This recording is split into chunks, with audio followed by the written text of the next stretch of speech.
గారు స్టార్ట్ అయితే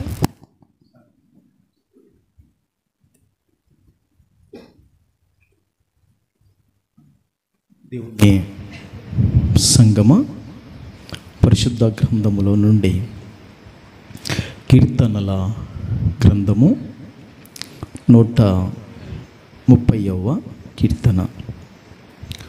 పరిశుద్ధ గ్రంథములో నుండి కీర్తనల గ్రంథము 130వ కీర్తన 4వ చరణాన్ని, ఆ తర్వాత మరి 7వ చరణాన్ని కూడా మనం చదువుకుందాం. అయినను జనులు నీ యందు భయభక్తులు నిలుపునట్లు నీ యొద్ద క్షమాపణ దొరుకును. 7 కూడా చదవండి. ఇశ్రాయేలు యెహోవా మీద ఆశ పెట్టుకొనుము, యెహోవా యొద్ద కృప దొరుకును, ఆయన యొద్ద సంపూర్ణ విమోచన దొరుకును. దేవుని బిడ్డలరా, దేవుని సంగమ, చదువబడిన ఈ లేఖన వాక్యములను పరిశుద్ధాత్ముడు అయిన ప్రభుల వారు మనందరి వినికిడిలో దీవించి ఆశీర్వదించును గాక. ఈ చదువుబడిన 130వ కీర్తనలో ఒక్కసారి కాదు, 2 సార్లు కాదు, 3 సార్లు ముమ్మారు దొరుకును దొరుకును దొరుకును అని రాయబడింది.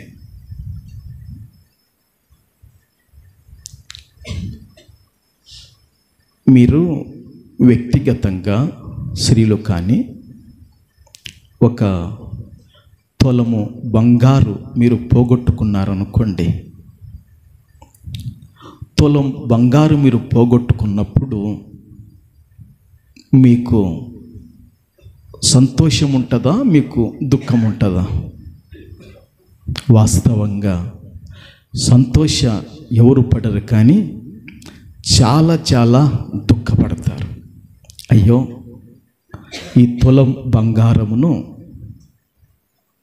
మా అన్న పెట్టాడు, ఈ తులం బంగారము మా తల్లిదండ్రులు పెట్టారు, ఈ తులం బంగారము మా వాయన నా మెడలేసాడు, ఇంత ప్రేమ అనురాగాలతో నాకు బహుమానంగా ఇచ్చిన విలువైన కానుకను నేను పోగొట్టుకున్నానే అని మీరు ఖచ్చితంగా బాధ అనేది ఉంటుంది.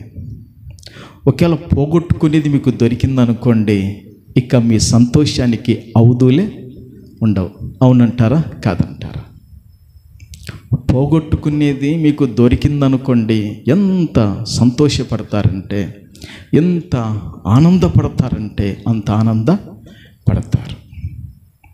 సరే, వీళ్ళు బంగారు పోగొట్టుకుంటే అది దొరికితే సంతోషపడతారుగా. మరి పురుషులు మీరున్నారు, దేవుని బిడ్డలారా, మీ సర్టిఫికేట్లు మీరు పోగొట్టుకున్నారనుకోండి, ఎట్లుంటుందో ఒకసారి మీరు ఆలోచించేయండి. ఓసారి మన విక్రమ్ గారు, అంటే ఎస్ రత్నమ్మక్క చిన్న కుమారుడు, సర్టిఫికేట్లు పోగొట్టుకున్నాడు. మీకు గుర్తుందో లేదక్క? ఎక్కడ ఇవి పడిపోయినాయి అంటే కోర్టు కాడ పడిపోయినాయి. కోర్టు కాడ పడిపోతే అవన్నీ ఒరిజినల్. ఇంకా అసలు ఇంకా అవి దొరకకపోయింటే నేను ఇంత చదివినాను అని చెప్తే ఎవరైనా నమ్ముతారా చెప్పండి? నువ్వు చదివినవు, నీకు ఇంత ర్యాంక్ వచ్చింది, నీకు ఇంత పర్సెంటేజ్ ఉంది, నువ్వు ఇంత స్థితిలో ఉన్నావు, నీకు ఇంత విద్య ఉంది అనటానికి కారణం ఏంటి? మీరు చదువుకున్న ఆ సర్టిఫికెట్లు అవి కదా.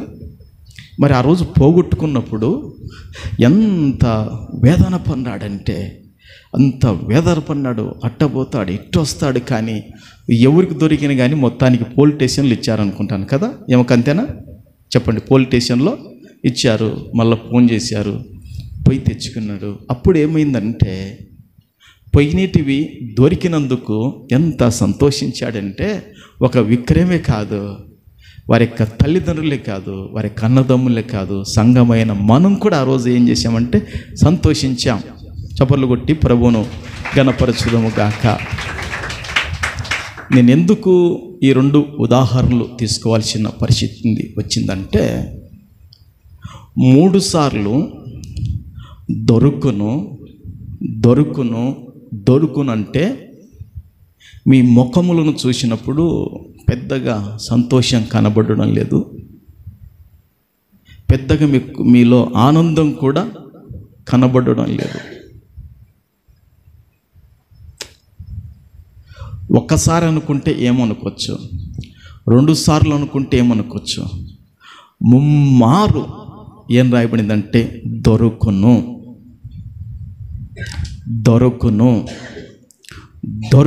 అని రాయబడింది. ఈరోజు మన యొక్క అంశము ఏమిటంటే దేవుని సంగమా, దేవుని యొద్ద మానవ జాతికి కావలసినటివి దొరుకును. రాసుకుంటున్నారా? రాసుకునే వాళ్ళు నాతో పాటు కూడా చెప్పండి. దేవుని యొద్ద మానవ జాతికి కావాల్సినటివి దొరుకును.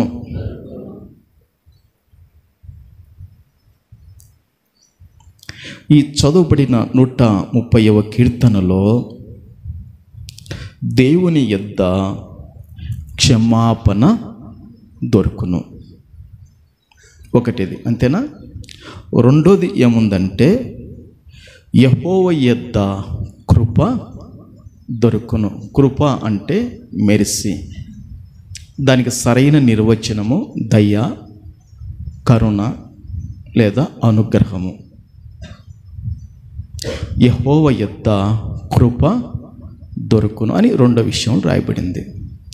3వ విషయంలో ఏముందంటే ఆయన యొద్ద సంపూర్ణ విమోచన దొరుకును.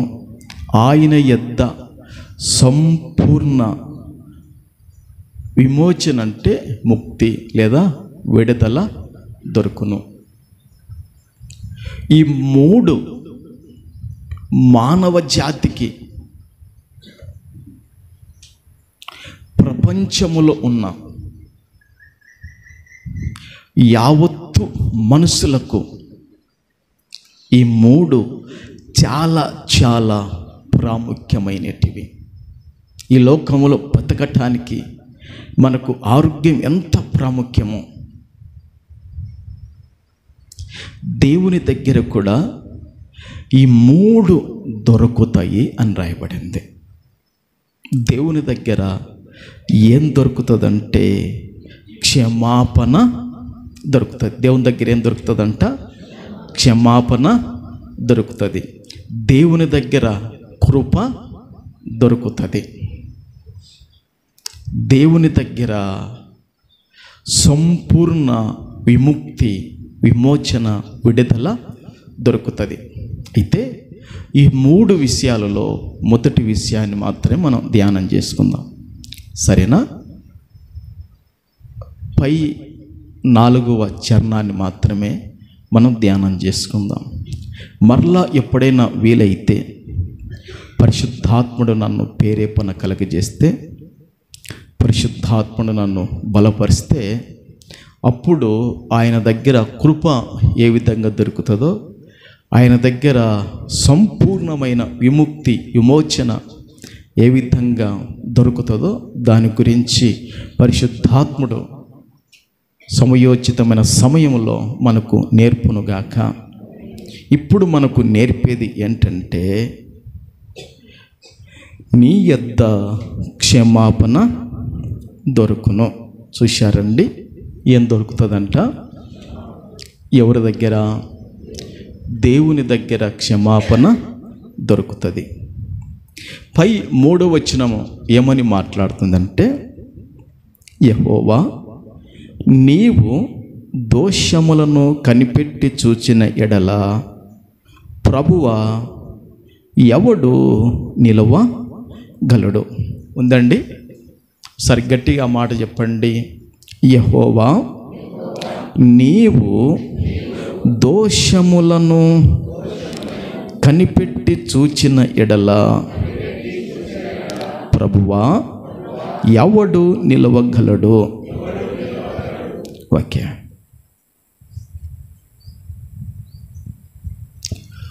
పరిశుద్ధుడైన దేవుడు తన కన్నులతోనూ, పరిశుద్ధుడైన దేవుడు తన నేత్రములతోనూ ఈ ప్రపంచములో ఉన్న మనుషులను ప్రభుల వారు కనిపెట్టి చూచినప్పుడు మనుషుల యొక్క దోషములు ఆయన కంటికి, ఆయన నేత్రాలకు, ఆయన కన్నులకు తేటగా కనపడతాయంట. అందుకే వాక్యము మనందరితో స్పష్టంగా మాట్లాడుతుంది. నీవు దోషములను కనిపెట్టి చూచిన ఎడల ప్రభువా ఎవడు నీ ఎదుట నిలవగలడు?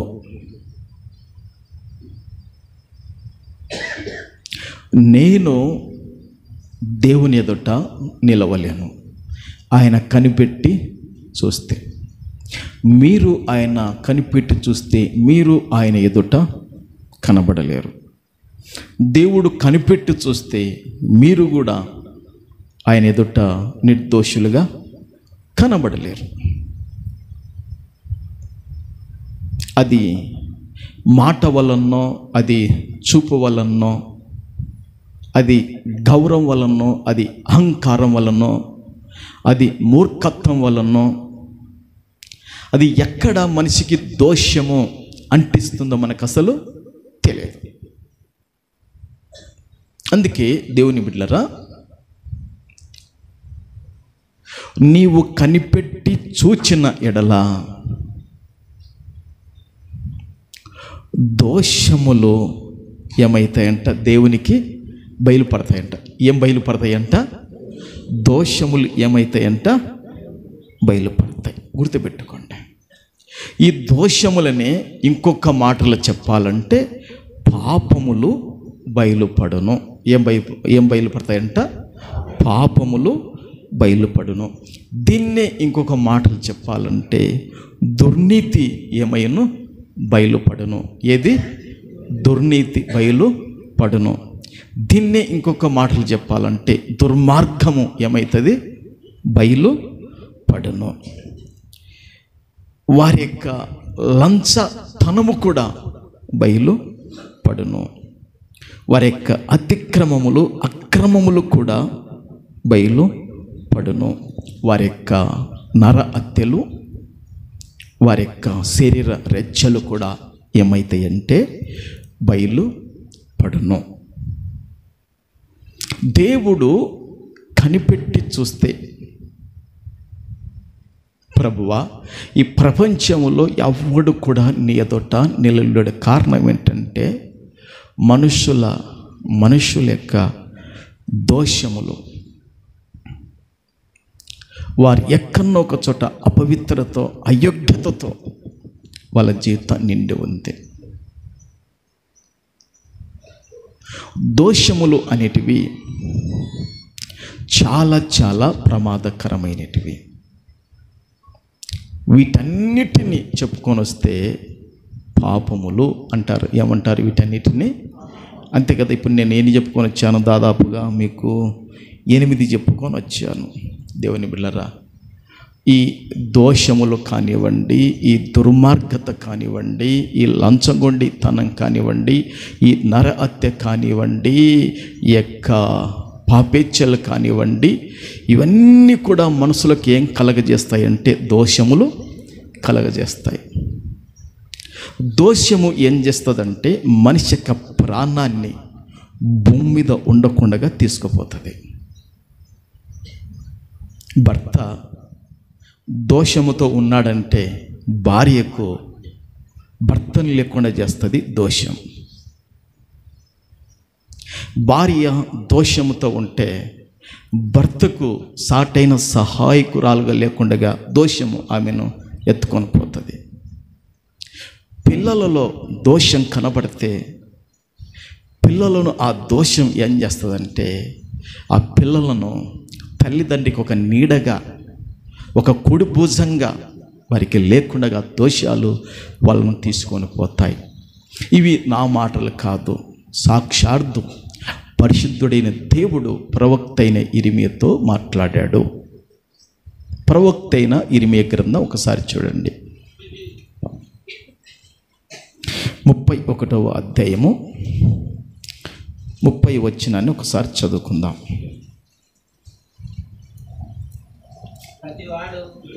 31వ అధ్యాయము 30 వచనం. 31:30.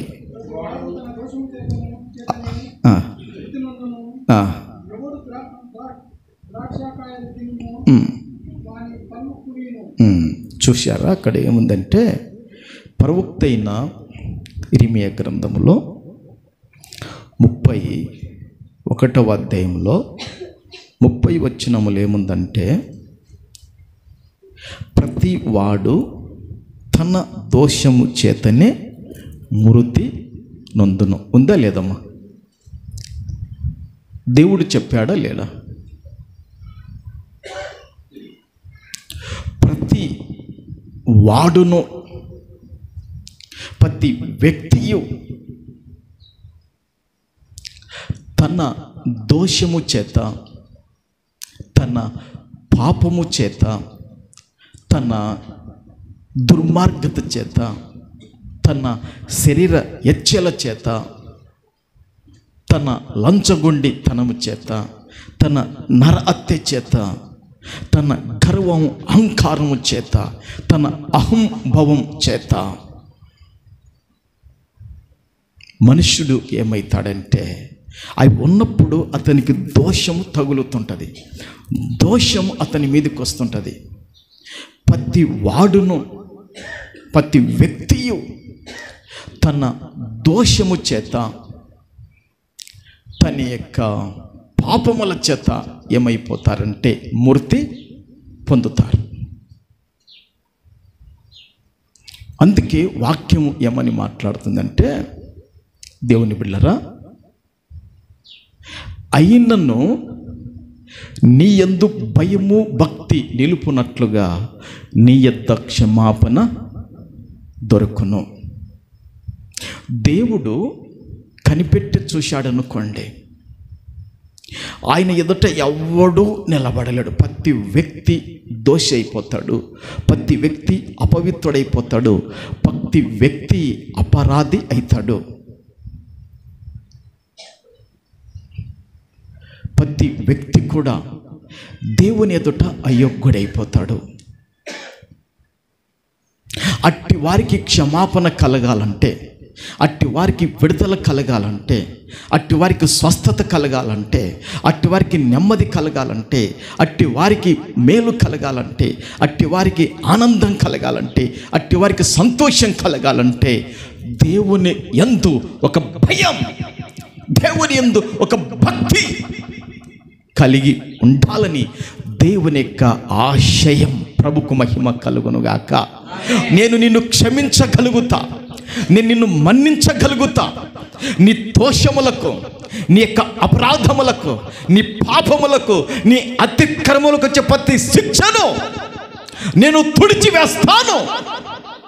ఈ దినము నుండైనా నా యందు నువ్వు భయం కలిగి ఉంటే, నా యందు భక్తి కలిగి ఉంటే, నీ కన్నులు మూత పడేంత వరకు ఈ రెండిటిలో నీ అవయవాలను అదిమి పట్టుకొని నువ్వు ఉండగలిగితే కానా నా దగ్గర క్షమాపణ కలుగుతుంది. నీకొచ్చే ప్రతి శిక్షను నేను ఆపుతాడు, తుడిచివేస్తా. అవి రాకుండా నేను చేస్తానని దేవుడు వాక్యములో చెప్పాడు. ప్రభుకు మహిమ కలుగునుగాక. దేవుని సంగమా, దోషములో ఎంత ప్రమాదకరమో ఒకసారి మీరు ఆలోచన చేయండి. ఈ దోషములు అందగాళ్ళు అందగత్తెలను విడిచిపెట్టవు. ఈ దోషములు దేవుని బిడ్డలారా విద్య కలిగిన వారిని విద్య లేని వాళ్ళను విడిచిపెట్టేది కాదు, అందరినీ ఒకే చేస్తాయి. ధనవంతుడని బీదోడని దీనికి ఎలాంటి తేడము ఉండదు. దీనికి ఇంకా దోషానికి ఎలాంటి తేడైనా ఉండదు. వీడు యవనస్తుడిగా, వీడు బలవంతుడిగా, వీడుకి వెనక ముందు చాలా స్థిరాస్తులున్నాయిగా, వీని వదిలిపెడదాం అనుకో దోషం.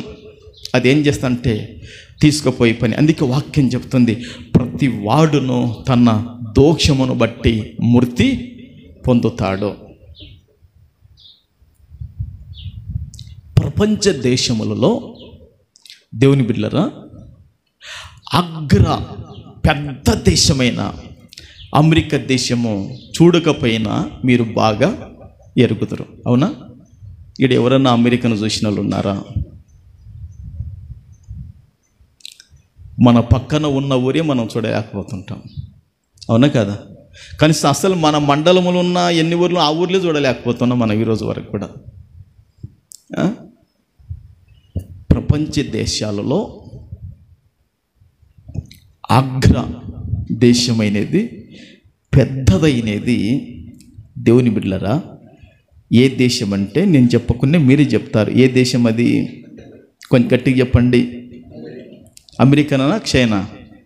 అమెరికానేగా? మరి కొంచెం గట్టిగా చెప్పండి, నాకు కూడా డౌట్ పోతుంది. ప్రభుకు మహిమ కలుగునుగాక.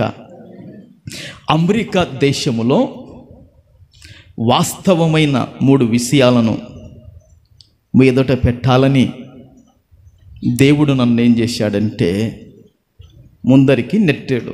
కారణం ఏంటంటే ఇవి చెప్పకపోతే నేను ఇంకా తీసుకున్న వాక్యాన్ని మీకు అస్సలు అర్థం కాదు. స్తోత్రం. ప్రభుకు మహిమ కలుగునుగాక.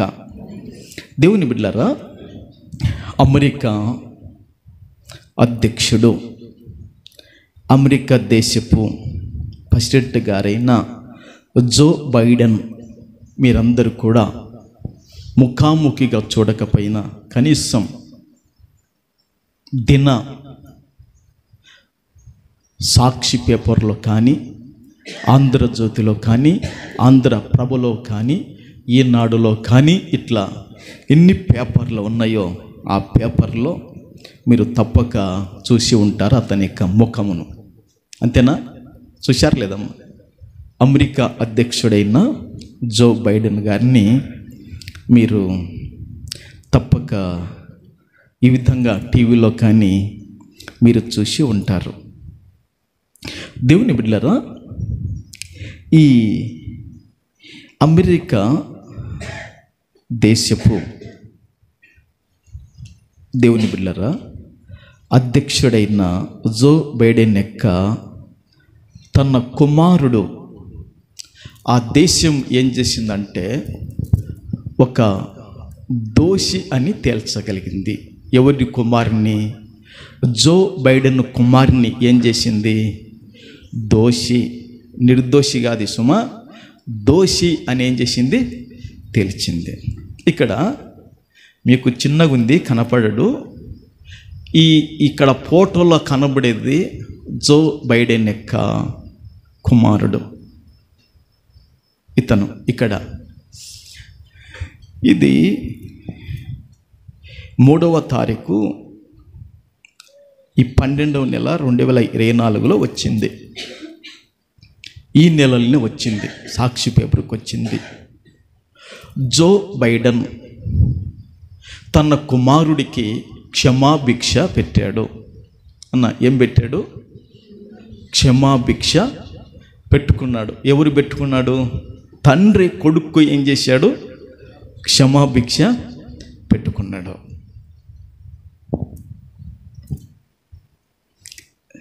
రెండు విషయాలు చెప్పి నేను మళ్ళీ వెళ్తాను.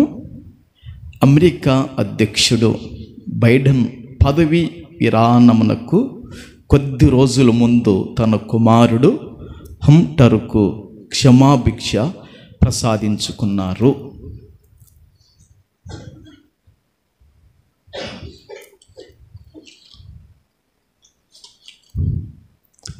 ఇక్కడ ఒకసారి చూడండి, తండ్రి కొడుకులు ఇద్దరు కనపడతారు. ఇక్కడ అమ్మ కనపడుతున్నాడా? శ్రీలారు చూడండి, ఇక్కడ తండ్రి కొడుకులు చూడండి. అమ్మ బేటి ఉన్న వాళ్ళు కనపడుతున్నాడా? మీకు కనపడదు, కొంచెం దూరం ఉంది. ప్రభుకు మహిమ కలుగును గాక. ఇక్కడ ముందు క్యాప్ పెట్టుకున్న అతను తండ్రి, క్యాప్ పెట్టుకున్న అతను తండ్రి, జో బైడెన్ తండ్రి. వెనక తన కుమారుడు హంటర్. దేవుని బిడ్డలారా, వెనక కుమారుడు ఉంటాడు. అమెరికా దేశము ఇతగాన్ని ఎందుకు దోషి అని తెలిసిందో 5 విషయాలు చెప్పి నేను వాక్యంలోకి వెళతాను, మీరు వినండి. దేవుని బిడ్డలారా, ఈ జో బైడెన్ కుమారుడు ఉన్నాడుగా హంటర్, ఇతగాడు దేవుని బిడ్డలారా అక్రమంగా ఆయుధాన్ని కలిగి ఉన్నాడని దోషిగా తేల్చింది న్యాయస్థానం. దేనికంట? అక్రమైన ఆయుధాన్ని, తుపాకీని కలిగి ఉన్నాడని దోషిగా తేల్చింది. అది ఒక విషయం గుర్తుపెట్టుకోండి. 2 విషయం ఏమిటంటే, 2 క్రిమినల్ కేసుల్లో దోషిగా తేలాడు. దేంట్లోనంట? 2 క్రిమినల్ కేసుల్లో. క్రిమినల్ అంటే మీకు బాగా తెలుసుగా దేవుని బిడ్డలారా. 2 క్రిమినల్ కేసుల్లో దోషిగా తేలాడు. అది 2వది. 3వది ఏమైందంటే మాదక ద్రవ్యాల వాడకం, వ్యసనాల బారిన పడి చేసిన తప్పులు. 3 మాదక ద్రవ్యాల వాడకం, వ్యసనాల బారిన పడి చేసిన తప్పులు దోషిగా తేల్చింది. ఇది ఎన్నైనా ఇప్పటికీ 3 ఓకేమా? 4వదిగా $14 లక్షల పన్నులు చెల్లించలేదని దోషిగా తేల్చింది. $14 లక్షల పన్నులు చెల్లించలేదని దోషిగా తేల్చింది. అది 4వది. 5వది ఏంటంటే 9 పన్నుల ఎగవేతలకు పాల్పడ్డాడని దోషిగా తేల్చింది. 9 పన్నులను కట్టగా అతను ఎగవేతకు పాల్పడ్డాడని ఈ 5 దోషాలు అతని మీద మోపి, తండ్రి, ఒకసారి మీరు ఆలోచించండి, తండ్రి అమెరికా దేశానికి అధ్యక్షుడైనప్పటికి కూడా లాయర్ల ద్వారా కానీ, ధనము ద్వారా కానీ, అధికారం హోదా ద్వారా కానీ తన కొడుకు ఎక్కడ న్యాయ స్థానం చుట్టూ పోరాడినాడంట. జో బైడెన్ గారు తన కొడుకును ఎట్టయినా నిర్దోషిగా బయటకు తీసుకురావాలి, నా కొడుకును ఎట్టయినా అతనికి నెమ్మదిని ఇవ్వాలి, నా కొడుకునికి ఎట్టయినా వారికి సమాధానం ఇవ్వాలి. నేను ఈ సింహాసనం దిగుతే రేపు జనవరిలో ట్రంప్ గారు ప్రమాణ స్వీకారం చేసి పదవి ఎక్కుతాడు. ఎక్కితే నా కొడుకుని ఇంకా కటకటాల వెనక్కి పంపిస్తాడు, నా కుటుంబం మీద కక్షలు తీర్చుకుంటాడు అని ఒకటేసారి ఎన్ని వెతికినా ట్రంప్ 10 సంవత్సరాలకు తగినట్టుగా క్షమాభిక్షని పెట్టుకున్నాడు తండ్రి గారు కొడుకు.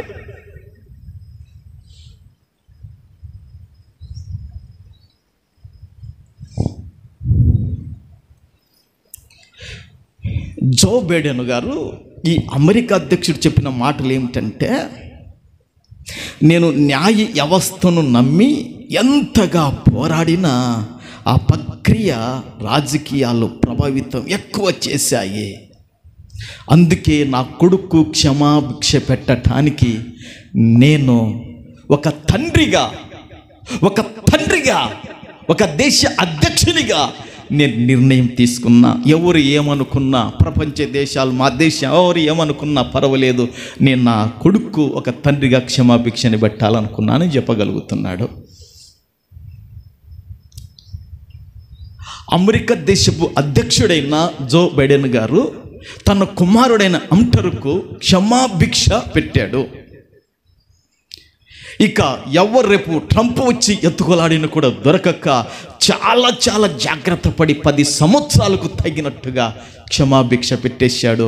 ఇక అతన్ని ఎవరే కానీ అపరాధని తేల్చలేరు, అతన్ని ఎవరే కానీ దోషని తేల్చకుండగా తన కొడుకు నిర్దోషిగా చేసుకోగలిగాడు జో బైడెన్ గారు.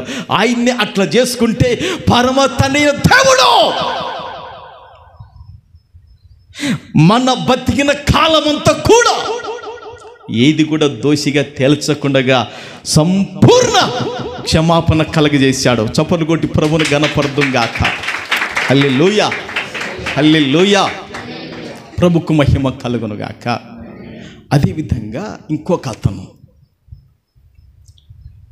అమెరికా దేశపు అధ్యక్షుడైన బిల్ క్లింటన్ కూడా, ఈ బిల్ క్లింటన్ కూడా దేవుని బిడ్డలారా తన సోదరునికి, తన తోబుట్టుకు, తన రక్త సంబంధికి ఏం చేశాడో తెలుసా? క్షమాభిక్ష పెట్టాడు బిల్ క్లింటన్ గారు. తన తోబుట్టు అండి, తన రక్త సంబంధం అండి, సరే వాని దోషాలు ఎన్నున్నాయో, తన పాపాలు ఎన్నున్నాయో, తన అపరాధాలు ఎన్నున్నాయో, తన అతిక్రమాలు ఎన్నున్నాయో, తన అన్న అమెరికా దేశపు అధ్యక్షుడిని విర్రవీగి ఎన్ని మూట కట్టుకున్నాడో తెలియదు, కానీ ఆ సింహాసనం దిగలోపు బిల్ క్లింటన్ గారు కూడా తన సహోదరికి క్షమాభిక్ష పెట్టాడు.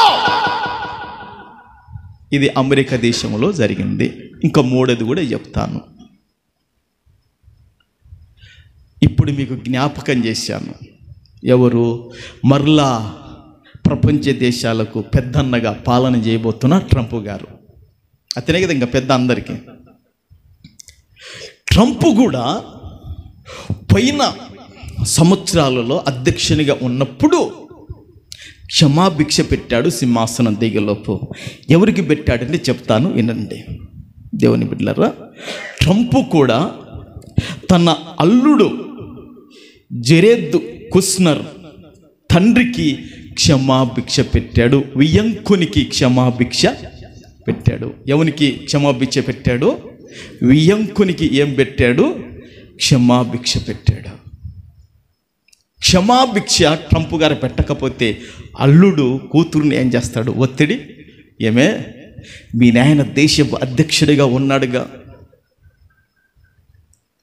మీ నాయన మా నాయన పైన దయ చూపించొచ్చుగా, మీ నాయన మా నాయన కరుణించవచ్చుగా అన్న మాటలను కూతురును అనిపించకుండగా ఏం చేసినాడు? తండ్రి తన వియంకునికి ట్రంప్ గారు క్షమాభిక్ష పెట్టారు. భౌతికంగా వీళ్ళ ముగ్గురు ఏం చేశారంటే క్షమాభిక్ష పెట్టారు. ఒకవేళ పెట్టకపోతే వీళ్ళు ఏమైపోతారు? నేరమును శిక్షను అనుభవించాలి. వాటి ద్వారా వచ్చే ఫలితాలు చాలా ప్రమాదకరమైనటివి. అవునంటారా కాదంటారా? అవునా కాదా? క్షమాభిక్షక పెట్టకపోతే కోట్ల చుట్టూరు తిరుగుతూ జాల ఉంటూ ఇక స్వాతంత్రం లేకుండా, ఇక నెమ్మది లేకుండా, ఇక ఆదరణ లేకుండా, ఇక సంతోషము లేకుండా, దేవుని బిడ్డలారా ఇక ఎన్నెన్నో పడవలసిన పరిస్థితులు వచ్చేస్తాయి. అయితే వారికి క్షమాభిక్ష పెట్టారు వీళ్ళు ముగ్గురు. తండ్రి స్థానములో ఉన్నవాడు కొడుకు క్షమాభిక్ష పెట్టాడు. అన్న స్థానములో ఉన్నవాడు రక్త సంబంధమైన సహోదరునికి క్షమాభిక్ష పెట్టాడు. తన బంధువుకి క్షమాభిక్ష పెట్టాడు. బంధువిగా వియాంకుడు అంటే ఒకసారి బాగా చూడండి, బంధాలను ఒకసారి చూడండి. తండ్రి స్థానము అది వివరించలేని స్థానం తండ్రిది. పేగు ఈ అన్నదమ్ముల బంధం అది ఒక అద్భుతమైనదే. ప్రభుకు మహిమ కలుగునుగాక. ఇప్పుడు ఆడపిల్లలు ఉంటారు, అక్క చెల్లెళ్ళు, ఒకరిని ఢిల్లీ ఇచ్చింటారు, ఒకరిని చెన్నై ఇచ్చింటారు, కానీ వాళ్ళ మనసులు ఎప్పుడు కలిసే ఉంటాయి. వాళ్ళు ఢిల్లీలో ఉన్న ఒకరే, వీళ్ళు చెన్నైలో ఉన్న, అవునా కదా?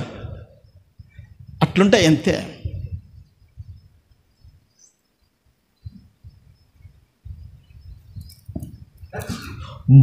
ట్రంప్కు బంధువు అవుతాడు. వియంకునికి ఏం చేశాడంటే క్షమాపణ పెట్టాడు.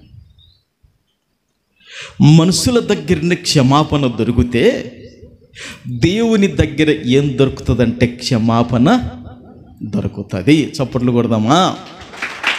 ప్రభుకు మహిమ కలుగునుగాక అని జో బైడెన్ కొడుకు హంటర్ గారు ఒక మాట అంటాడు, నా తండ్రి గారు నాకు పెట్టిన క్షమాభిక్షను నేను తేలికగా తీసుకోను. చీకటి బ్రతుకులలో బతికిన నేను, వ్యసనాలలో పడిన నా బతుకును ఇప్పుడు నేనేం చేస్తానంటే ఒక కొత్త బతుకుగా బతికి నా కుటుంబానికి, ఈ దేశానికి, ప్రజలకు, పేదలకు, బీదలకు అందరికీ నేను ప్రయోజనకరంగా ఉంటా. నా తండ్రి పెట్టిన క్షమాభిక్షను బట్టని ఒక మంచి ప్రతిష్టత జో బైడెన్ కొడుకు హంటర్ గారు తీసుకోగలిగాడు. ప్రభుకు మహిమ కలుగును గాక. దేవుడు ఇచ్చే క్షమాపణ ఎవరి కానీ తేలికగా దాన్ని తీసుకోకూడదు.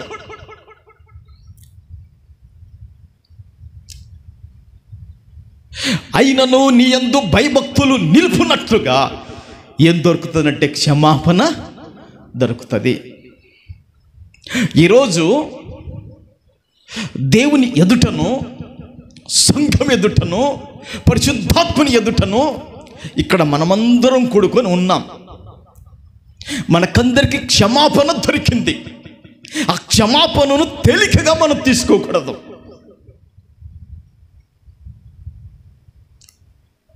మనకు క్షమాపణ దొరికిందండి. నమ్మి బాప్తిసం తీసుకున్నప్పుడే మనకు క్షమాపణ దొరికింది. ప్రభు కొరకు బతుకుతున్నప్పుడే క్షమాపణ దొరికింది. ప్రభు కొరకు ప్రతిష్టత చేసుకున్నప్పుడే మనకు క్షమాపణ దొరికింది.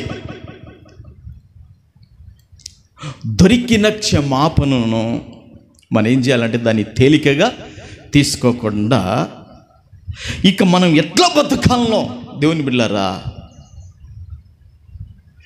దానికి జో బైడెన్ కొడుకే ఒక మాట చెప్పాడు. ఆ మాట ఇక్కడ రాయబడిందండి. మరొక్కసారి నేను ఆ మాటను మీకు చదివి చెప్తాను. తప్పులు దిద్దుకుంటా హంటర్ ఏం చేస్తానంటే తప్పులు దిద్దుకుంటాని ఇచ్చాడండి. చూశాడండి, వాళ్ళు ఎక్కడంటే అమెరికా దేశపు అధ్యక్షుడు కొడుకంటే దేవుని బిడ్డలరా, తప్పులు దిద్దుకుంటా అని చెబుతూ ఆ జో బైడెన్ కొడుకన్న మాటలు ఏమిటంటే, క్షమాభిక్షను తేలికగా తీసుకోను, బాధల్లో ఉన్నవారికి సహాయపడతాను. ఏమంటున్నాడు? క్షమాభిక్షను నేను తేలికగా తీసుకోను, బాధల్లో ఉన్నవారికి నేను సహాయపడతాను అంటున్నాడు. అంత మాత్రం కాదు, మరలా ఏమంటున్నంటే నా జీవితాన్ని అంకితము చేస్తాను. ఎవరికి? బాధల్లో ఉన్న వాళ్ళకు నేను అంకితము చేస్తాను అని చెబుతూ హంటర్ మొదటి నుంచి వ్యసనాల బారిన పడి చీకటి రోజుల్లో చేసిన తప్పులను నేను అంగీకరించా, వాటికి బాధ్యత తీసుకున్న, అయినా నన్ను రాజకీయంగా బలి చేయటానికి, నా కుటుంబాన్ని అవమానపరచడానికి నాపై కేసులను వాడుకున్నారు. ఈ విధంగా ఆయన చెబుతూ నేను చీకటి బతుకుల్లో బతికా అని తాను ఒప్పుకుంటున్నాడు. ఎట్లా బతికాడంట? ఏ బతుకుల్లో? చీకటి బతుకుల్లో బతికిపోయాడు. అందుకే బైబిల్లో ఒక మాట ఉంది,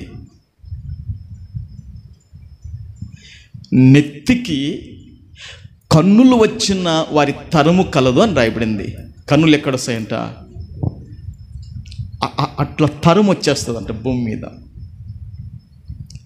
నెత్తికి కన్నులు వచ్చిన తరం కూడా కలదు. ఇంకా నెత్తి కన్నులు వచ్చే ఎవరు వాళ్ళకు? నెత్తి కన్నులు వచ్చే ఇప్పుడు కన్నులు ఇక్కడ ఉంటే అందరికి కనపడతాయి. ఈ పైన కన్నులు వచ్చి ఏం కనపడతాయి? అదే కనపడుతుంది. ఇంకా ఈ భూమి మీద ఎవరు కూడా మనకు కనపడతారా?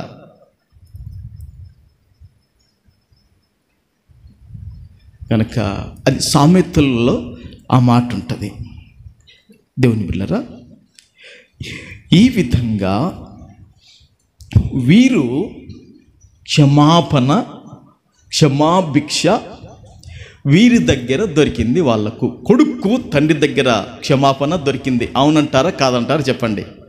అవునా కాదా? తండ్రి దగ్గర కొడుకు ఏం దొరికింది? క్షమాపణ దొరికింది. సహోదరుని దగ్గర సహోదరునికి ఏం దొరికింది?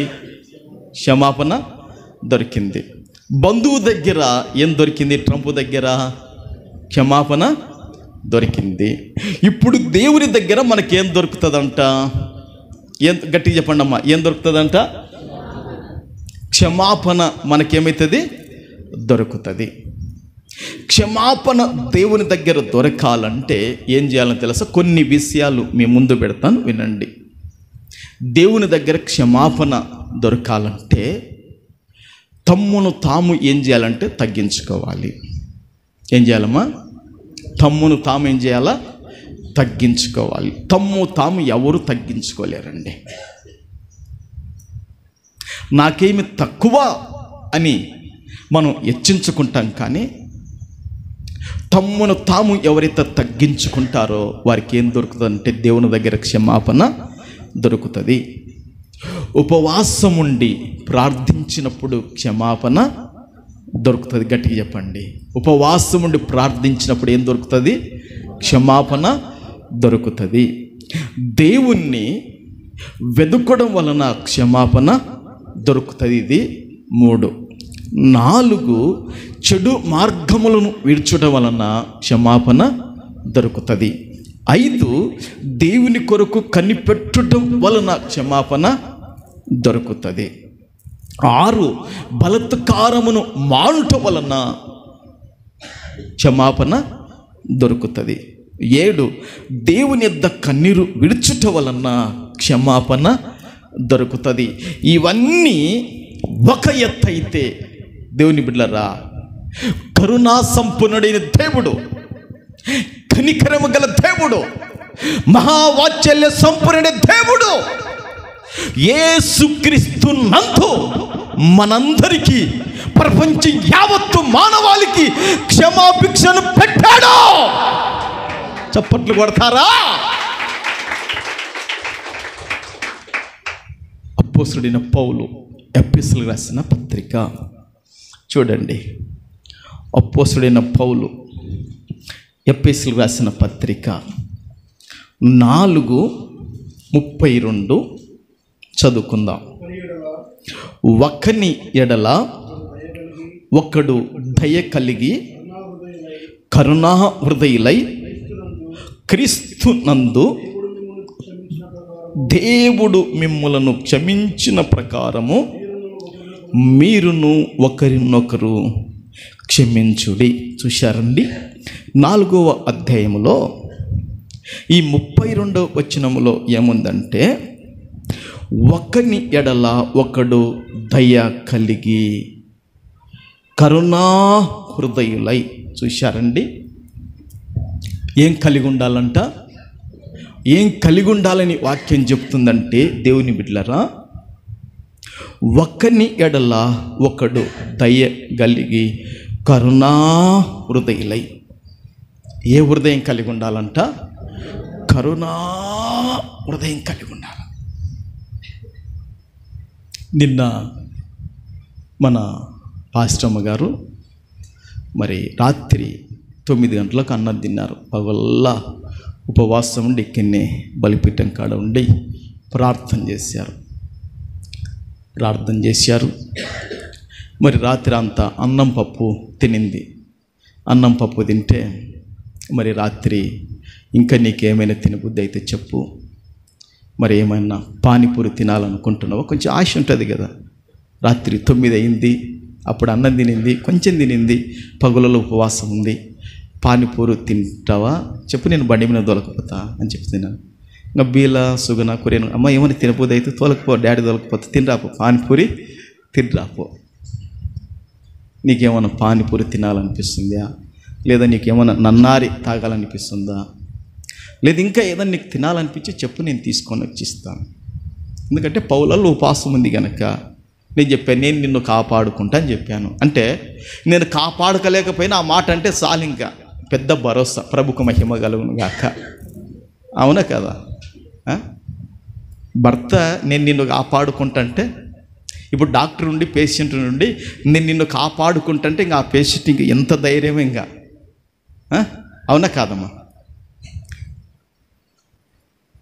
అంతే, నువ్వు ఇంకా తర్వాత పెడతావో పెట్టవో తెలియదు, నువ్వు ఇంకా ఆ మాట అంటే చాలు, ప్రభుకు మహిమ కలుగును గాక. వాళ్ళకు నెమ్మది కలుగుతుంది, వాళ్ళకు ఆదరణ, సంతోషం కలుగుతుంది. నాకంటూ ఆ పెనిమిటి ఉన్నాళ్ళే, నాకంటూ నా భార్య ఉంది. కొంతమంది భార్యలు కూడా అంటారు, నేను నిన్ను కాపాడుకుంటాను, నువ్వు భయపడక. ఈ విధంగా దేవుని బిడ్డలారా, అందుకే వాక్యం చెప్తుంది, ఒక్కని ఎడల ఒకడు, ఒకరికొకరు ఏం కావాలంటే దయ కలిగి కోపచింతులమై ఉండకుండగా, ఒకరిని ఎడల ఒకడు దయ కలిగి కరుణా హృదయులై క్రీస్తు నందు, చూశారా, క్రీస్తు నందు దేవుడు మిమ్మును క్షమించిన ప్రకారము. స్తోత్రం, హల్లెలూయా. దేవుడు మనకందరికీ క్షమాభిక్ష పెట్టడానికి మన యందు ఏమైనా దేవుడు చూశాడా? జో బైడెన్ ఏం చూశాడు? నా కొడుకని చూశాడు. అవునా? ట్రంప్ ఏం చూశాడు? వియంకుడని చూశాడు. బిల్ క్లింటన్ ఏం చూశాడు? రక్త సంబంధి చూసి క్షమాభిక్ష పెట్టారు. ఇప్పుడు మనను ఎవరిని చూడాలి ఆయన?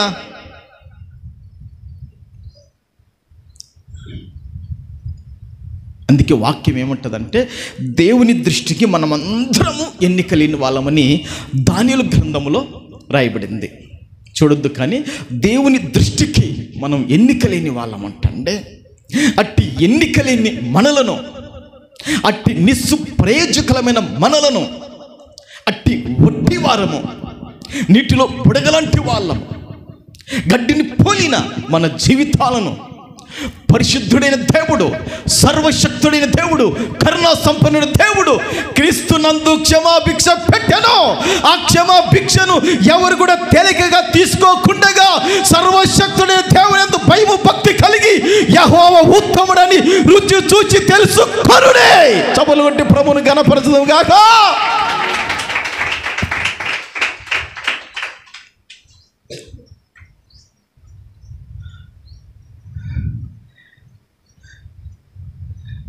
క్రీస్తునందు మనకు ఏం దొరికిందంటే క్షమాభిక్ష దొరికింది. ఒకవేళ క్రీస్తునందు మనకు క్షమాభిక్ష దొరకకపోయింటే కానా మనము ఏమైపోయే వాళ్ళము తెలుసా? శిక్ష నుండి తప్పింపబడే వాళ్ళము కాదు. గుర్తుపెట్టుకో, దోషం వల్ల వచ్చే శిక్ష ఏంటో, అపరాధం వలన వచ్చే శాపం ఏంటో,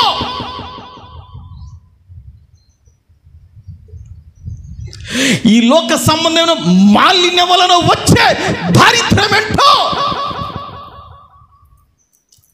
అట్టి భయంకరమైన శిక్షలు మన మీద ఉండేటివి.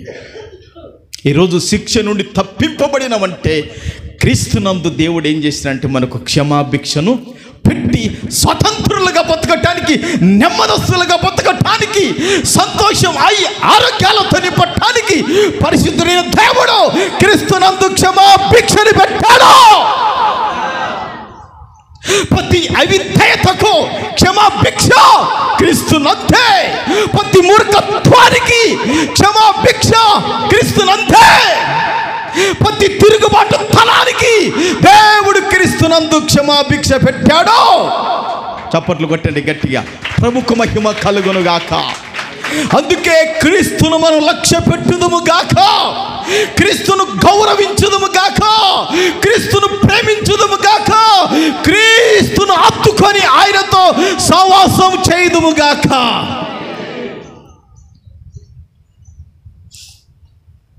కొందరు సహవాసాలు అడిగితే ఏదేదో సహవాసం చెప్తుంటారండి. కానీ బైబుల్ ఏం చెప్తుందంటే యేసుక్రీస్తు సహవాసానికి పిలిచిన దేవుడు నమ్మదగిన దేవుడు.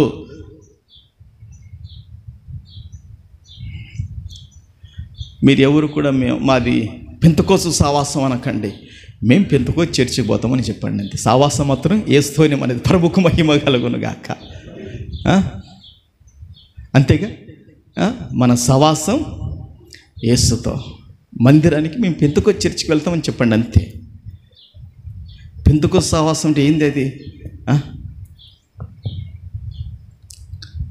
మన సహవాసం, మన స్నేహము, మన అన్నీ ప్రభుతోనే. ప్రభుకు మహిమ కలుగును గాక.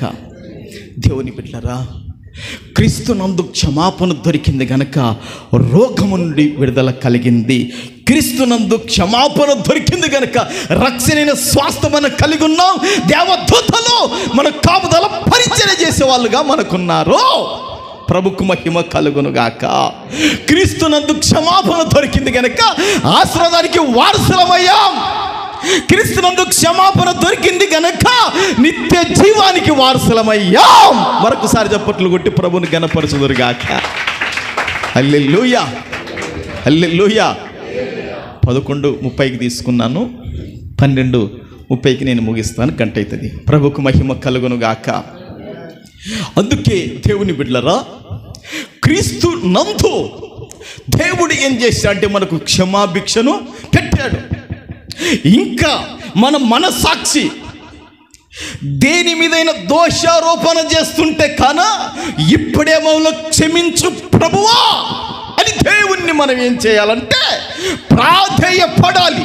విరిగి నెలిగిన హృదయముతో ఈ సంవత్సరానికి పూర్తి లోపే మరొకసారి నీకు దేవుని దగ్గర సంపూర్ణ క్షమాపణ దొరుకునుగాక.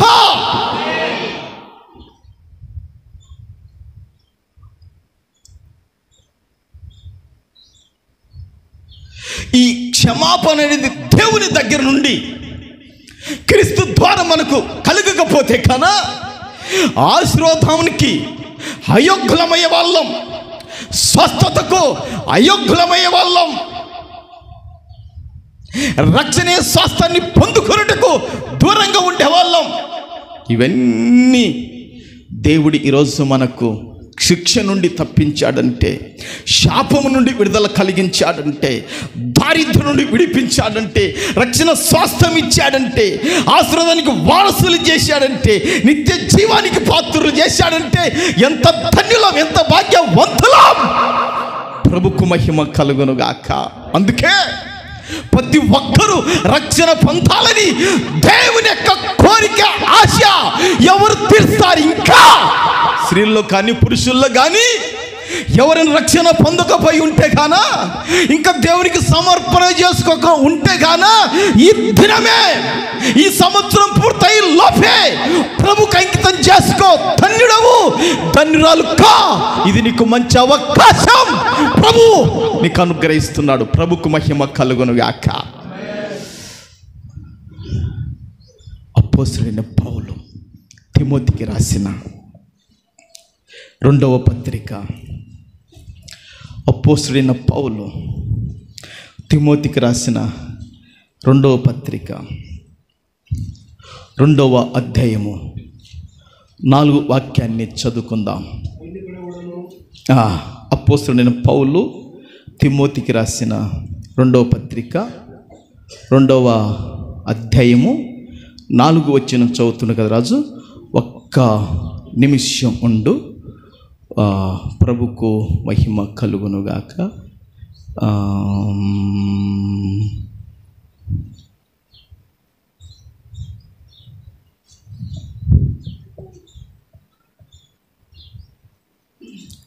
ఎన్నో వచ్చిన చెప్పాను? 4:2-4 చెప్పానా? సరే, ఆ మాట చదువు. ఇంకొక మాట కూడా చూపిస్తాను నేను మీకు.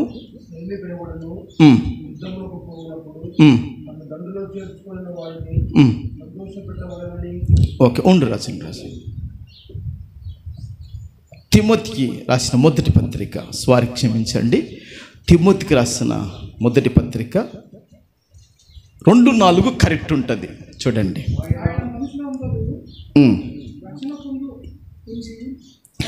ఆయన మనుషులందరూ రక్షణ పొంది సత్యమును గూర్చిన అనుభవం గల వారై ఉండవలనని ఇచ్చయించుచున్నాడు. చప్పర్లు కొట్టి ప్రభువును ఘనపరచుదము గాక. ఇక్కడ 2 తిమోతి అని పడింది అన్నమాట. రెఫరెన్స్ కరెక్ట్ రాశాను, కానీ ఆ మొదటి తిమోతి కూడా ఇంకొకటి అంకె పెట్టడం వల్ల 2 తిమోతిలోకి వెళ్ళిపోయింది. ఈ మొదటి తిమోతిలో ఈ 2వ అధ్యాయంలో 4వ వాక్యములో ఏముందంటే, ఆయన మనుషులందరూ రక్షణ పొంది ఏం పొందాలంట? ఏముంది అక్కడ? మనుషులందరూ రక్షణ పొంది సత్యమును గురించిన అనుభవ జ్ఞానం గలవారై ఉండవలెనని ఇచ్చయించుచున్నాడు. దేవుని యొక్క కోరిక, దేవుని యొక్క ఆశ, దేవుని యొక్క తృష్ణ, దేవుడు ఆశించేది ఏంటంటే రక్షణ పొందిన వాళ్ళు రక్షణ పొందాలి. రక్షణ పొందిన వాళ్ళు సత్యమును గురించిన అనుభవ జ్ఞానం కలిగి ఉండాలని దేవుడు ఇచ్చయించుచున్నాడు. దేవుడు కోరుకున్నట్లుగా, దేవుడు ఆశించినట్లుగా, దేవుడు అనుకున్నట్లుగా మనము సంఘములో, మన కుటుంబములో మనం ఉండగలుగుతున్నామా? ఇప్పుడు పాలు తాగి పిల్లలనైతే మీరేం చేస్తారు? ఎంతసేపు అయినా జో లాలి జో జో లాలి జో అని పాలు తాగి పిల్లలు ఏం చేస్తారు? జో కొడతారు, అవునా? ఇంకా స్కూల్కి పోయి పిల్లలు మీరు చేస్తారు జో లాలి జోని జోల కొడతారా? ఇంకా నోట్ల నుంచి ఏమొస్తాయో ఇంకా అసలు మనం చెప్పలేము. ఎంతసేపు అనుకుంటావురా, ఎంతసేపు అనుకుంటావు? లే ఇంకా ఆడికి ఆ మాదిరికరమైన మాటలు అంటే పర్వాలే, ఇంకా ఎన్నెన్నో. అంటే పిల్లలు పెద్దగా కొద్దీ వాళ్ళు వాళ్ళ యొక్క విద్య విషయంలో, వాళ్ళ బుద్ధి విషయంలో, వాళ్ళ సత్తు ప్రవర్తన విషయంలో అన్నిట్లో పిల్లలు అన్నిట్లో బాగుండాలని తల్లిదండ్రులు కోరుకుంటారుగా. మరి దేవుడు కూడా ఇచ్చయించుచున్నాడు. రక్షణ లేని వాళ్ళు ఏం చేయాలి? రక్షణ పొందాలి. రక్షణ పొందిన వాళ్ళు ఏం చేయాలంటే సత్యముల గురించి అనుభవ జ్ఞాన విషయంలో ఏం కావాలా? ఇచ్చయించుచున్నాడు. నీకు ఒక అనుభవం, ఈ సత్యములో దైవికంగా నీకు ఒక అనుభవంలో నువ్వు పైకి ఎదిగిపోవాలి.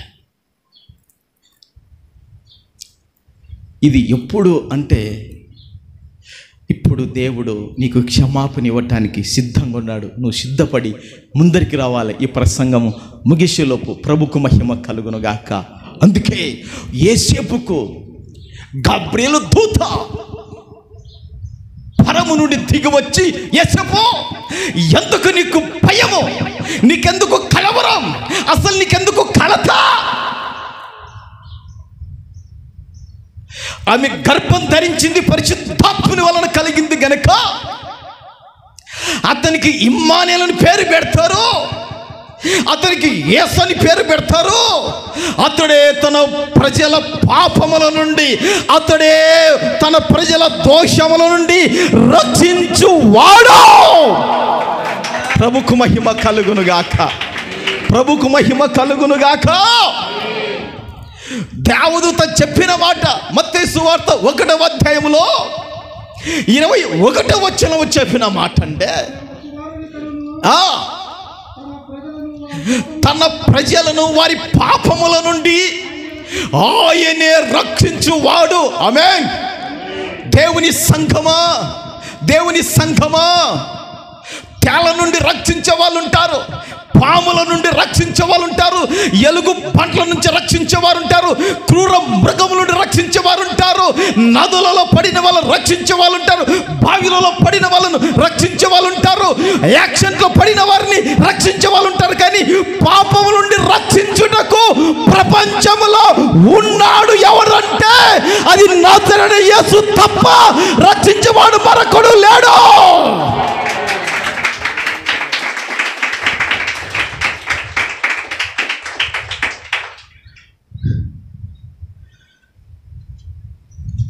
అందుకే క్రీస్తు నందు దోషములన్నీ కూడా ఏమైపోయినాయి అంటే క్షమించబడినాయి.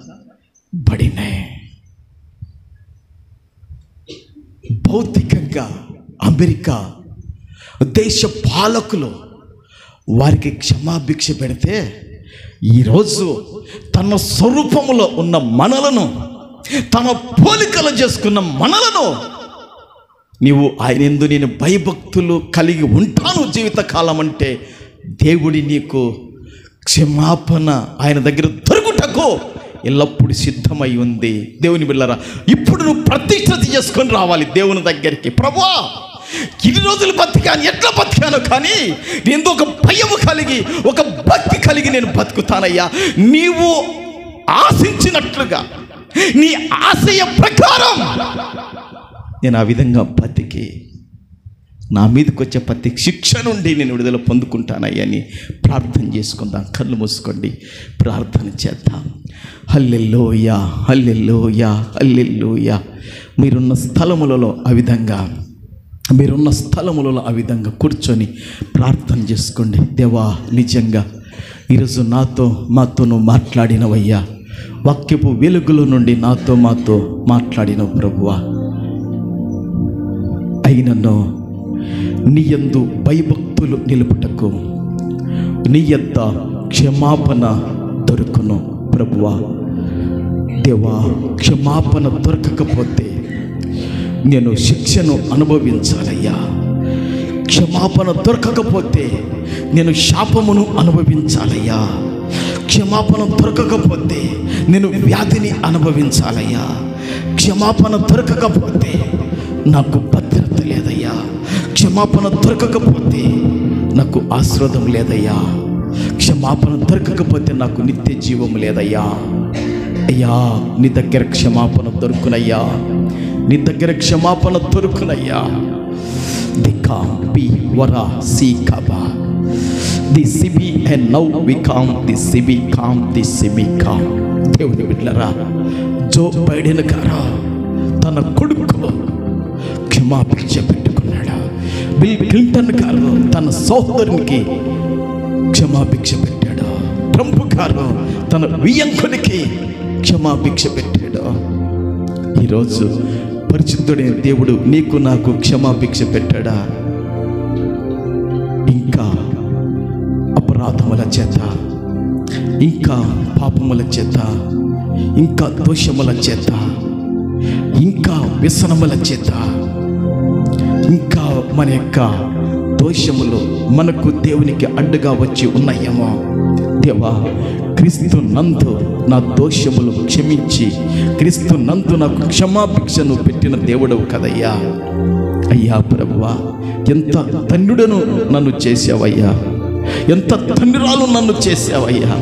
క్రీస్తు నందు నాకు క్షమాభిక్ష పెట్టి ఈరోజు నన్ను స్వతంత్రునిగా చేశావు కదయ్యా. ఈరోజు స్వతంత్రాలుగా చేశావయ్యా. ఆ క్షమాభిక్షను తేలికగా నేను తీసుకోనయ్యా.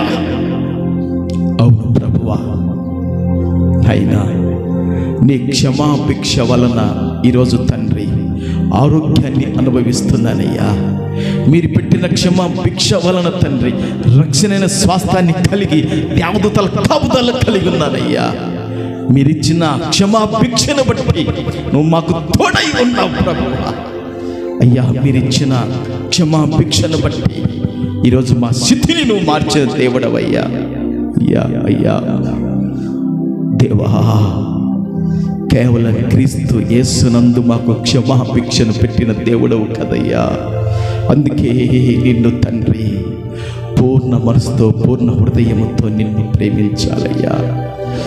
మా పాపములను క్షమించుటకు ప్రభువా, మా పాపములను క్షమించుటకు మా క్షమాభిక్ష కొరకు యేసు ప్రభును తండ్రి ఈ భూమి మీదకి నువ్వు పంపారయ్యా.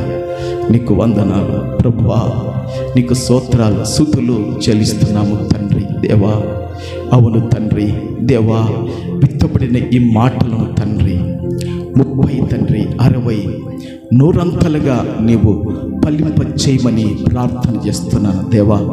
చాలామంది తండ్రి రాలేకపోయారు, క్షమించు తండ్రి. నీకు వందనాలు. డిసెంబర్ 25 ప్రపంచ యావత్తు క్రిస్మస్ సంబరాలలో ఉంటుండగా తండ్రి, మేము కూడా తండ్రి మీ యొక్క జన్మం గురించి, నీ పుట్టుక గురించి ఆ రోజు నాయనా చెప్పుకొని మాట్లాడుటకు మాకు సహాయం చేయండి. వందనాలు ప్రభువా, నీకు స్తోత్రములు నాయనా, నీకు స్తుతులు తండ్రి. ఈరోజు రాని వారిని రేపు బుధవారం అందరము ఆ రోజు కలిసి క్రిస్మస్ ఆరాధన చేసుకున్నటకు తండ్రి, పండుగ దినాన మీ యొక్క జన్మదినం గురించి తెలుసుకున్నటకు ప్రభువా మాకు సహాయం చేయండి. వందనాలు ప్రభువా, స్తోత్రాలయ్యా. దేవా, వచ్చిన బిడ్డలను పేరు వరుసన వారికి నెమ్మది లేని వారికి నెమ్మది ఇవ్వండి, ఆరోగ్యం లేని వారికి ఆరోగ్యం ఇవ్వండి తండ్రి. ఎట్టి కీడులతో, ఎట్టి శోధనలతో పీడించబడుతున్నారు నువ్వు స్వస్థత పరిచి మంచి ఆరోగ్యాలతో నింపండి. వచ్చిన బిడ్డలను రాని వారిని కూడా క్షమించి అలాంటి దీవెన అనుగ్రహించండి. బుధవారం అందరం కలుసుకొని ప్రార్థించి ఘనపరచ కృప ఇవ్వమని పరిశుద్ధుడు మా రక్షకుడైన యేసుక్రీస్తు నామములో అడుగుచున్నాను పరమ తండ్రి. ఆమేన్, ఆమేన్.